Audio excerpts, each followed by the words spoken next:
అనగనగా ఒక ఊరిలో రామయ్య అనే కష్టపడి పనిచేసే రైతు ఉండేవాడు. ఏళ్లుగా వర్షాలు లేక తన పొలమంతా బీడుభూమిలా మారిపోయింది.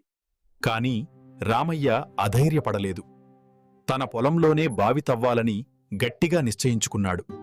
ఎండనక వాననక ఒంటరిగానే ఆ గట్టి నేలను తవ్వుతూనే ఉన్నాడు.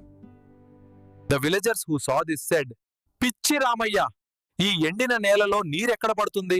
And mocked him. రోజులు గడుస్తున్నాయి, కాని చుక్క నీరు కూడా కనిపించలేదు. రోజులు గడుస్తున్నాయి, కాని చుక్క నీరు కూడా కనిపించలేదు. నాయనా, రామయ్య మళ్లీ తవ్వాడు.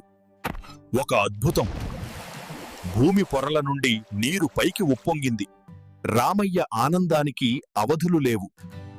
తన కష్టానికి తగిన ప్రతిఫలం దక్కింది. ఆ బావి నీటితో తన పొలానికి ప్రాణం పోశాడు.